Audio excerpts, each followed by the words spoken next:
Out of all 5 positions in League of Legends, ADC is the most polarizing one of them all. As a jungle player who swapped to ADC in Season 10, I reached Challenger with ADC every single year since then. So trust me when I say this, it doesn't matter if you're Silver or Challenger, you will get griefed by your teammates when you play ADC. And it is the role with the least agency in general. But then at the same time, why is ADC the most populated role in Korean Challenger right now? In this video, I'll be walking you through the day of an ADC to try and help you understand the role better. ADC is the most broken role, but at the same time it has the least agency in the game. Most of the community only take one side of the truth, but the thing is, both of these are completely true because that is how ADC is balanced. It is the most broken role because ADCs can take over the game once they reach 3+ items, but they also have the least agency in the game because they are balanced around the fact that every role is capable of slowing down their progression. And now going back to the Korean Challenger ladder, which is objectively regarded as the best region in the world. ADC is 22% of the 300 players on the Korean Challenger ladder, which means that there are more ADC players than any other role. So what do we learn from this? That ADC is a role where the better you are, the more you stand out, with the opposite also being true. The worse of an ADC player you are, the more you stand out as well. And most ADC players, including myself, focus on the worst parts about ADC. Roaming supports, junglers only helping top, and getting dove by the enemies over and over again, getting one-shot by the enemy assassins over and over again. But a recent change in my mindset has skyrocketed my mental and LP, helping me climb like I've never before, even on a champion like Nilah. And despite not being a traditional ADC, she is the embodiment of how the ADC role feels. Without items, she is useless, and she is much more vulnerable in lane than the average ADC because of her melee range. And every bad thing that her support does affects her more than the average ADC, because she is melee. So rather than mechanics, her learning curve is based on decision making and good mental, which helped me come to realize what ADC players all fail to do when they try to climb. So here is what a day of playing ADC looks like. Let's say you just started off the day. You load into Champ Select and you load into game. Before you are even able to play the game, your support ends level 1 and does something that ruins your lane. And after that, you have close fights that tilt you because the enemies live 1 HP. However, despite that, you make one of the best plays in your life during a team fight that looked completely lost in the beginning. What?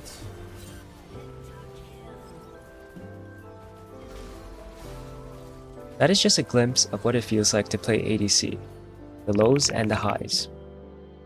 And sometimes you get ganked and dove by the enemy teams multiple times and your teammates refuse to help you, so you can't fight back even though you're in a bad matchup. But even then, there will be ways to outplay and come back as long as you are patient. You can wait for a good opportunity where the enemies misstep or misplay and still try to win a 2v2. And in the end, you might even come out on top, killing the enemies without dying. And you might think you won the game then, that you've made the comeback. But even so, maybe the enemies simply camp you too much, and eventually the game is lost anyways, no matter how hard you try. At some points of the game, it feels like you can win because you catch out the enemies. But despite all the effort that you put in, it ends up into a loss. And honestly, that sucks. I know that feeling. But at the end of the day, we queue up again because League of Legends is still the most interesting and competitive game in my eyes. Going through this game day to day and still coming out on top with wins is one of the most satisfying feelings ever. Take this game for example. For all the bad teams and games that we go through today, one lane phase like this makes all the suffering feel worth it. And even then, it wasn't smooth sailing. First, we solo kill the enemies.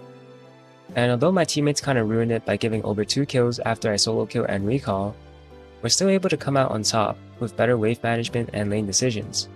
At some point, we freeze the wave so hard that the enemy support starts ruining the wave for the enemy ADC, and because of that, the enemy ADC tilts and leaves bot lane. And you begin to think, yeah sure, I get trolled all the time by my supports and junglers, but that's the same thing for the enemies as well. I'm not the only ADC player that goes through this, and everyone else goes through this as well, just depending on the game. And that's kind of when I realized that if I just try my best in every single game, and I tried 10 out of 10 games, whereas the enemy ADCs would only try maybe 6 or 7 out of 10 games, that's at least 3 to 4 games where I can make a big difference. in whether my team wins or loses, as long as I capitalize on the enemy ADC. When you realize that all you have to do is focus on yourself and farm and do what you need to do without dying in order to win. And then you'll play some lanes that seem very hard to win. The enemies outrange you, you might not have the support matchup that you wanted, but you realize that the enemies are also human. So when you see them make a mistake, just try to capitalize on it and turn that into a winning play. Things are sometimes good, sometimes bad. And of course, occasionally you'll get some moments where things align for you and you'll feel like a genius for your own intuition. For example, in this clip where the enemy literally is running away, he thinks I'm going to try and chase her by walking through the tri-bush. But I know this, so I walk back and try to juke back into her, and I catch her recalling here. It was kind of a gambit. She may have just kept running away. She could have made a different decision. But trusting my intuition here got me that kill, and that feels much better than all those outplays that happened before. And these are kind of the moments where you start to feel like this ADC role isn't that bad after all. Another example, on this clip where I break the Embessa's ankles after outplaying the Galio by right-clicking. Bro, this guy just— oh my god, another one. Oh my god, dude, their ankles are being broken, by the way. And last but not least, the clip where we started. The double lift clip where an instant quadra-kill into a pentakill happens. In all honesty, I really did not expect to kill all 5 of them there, and neither did I really think about me trying to 1v5. I just did what I was supposed to do. I was in a position where I couldn't run, so I simply just fought back, and I fought back in the best way that I could. I lined up the angles, I tried to hit everyone as much as possible to do the most DPS, just like an ADC should. And again, these are only some of the moments that make the game fun for me, because at the end of the day, League is supposed to be fun. And that is what I realized that I didn't have the most. I cared simply too much about LP, too much about winning, that I started to complain about every little thing that went wrong without focusing on whatever that I needed to do, whatever I needed to learn and improve on in order to acquire that victory. So in a sense, when I realized that there was much more to just simply winning the game and getting LP, I learned how to improve and not tunnel visioning on what was just a number on the screen. Ironically, I began to win a lot more because I was playing better, I stopped stressing about my teammates, and that made the game more fun for me. So do me a favor. The next time you want to blame your teammates like I did, open up that replay, and instead of watching your teammates' mistakes, try to watch your own and learn something from that. Because at the end of the day, you might only play with these players once and never again, but you'll always have to play with yourself every single game. So the more you improve and the more you focus on yourself, maybe the faster you'll climb out, and the less hard stuck you will be. I hope this video helped in any way possible, and if it didn't, that's fine. But at the end of the day, I just want you to know that ADC is not an impossible role to climb with, because clearly there are many ADC players who have climbed to the highest ranks. The Challenger hit rank 1 just by playing ADC. So don't think that you can't do it, it's just that you may be holding yourself back.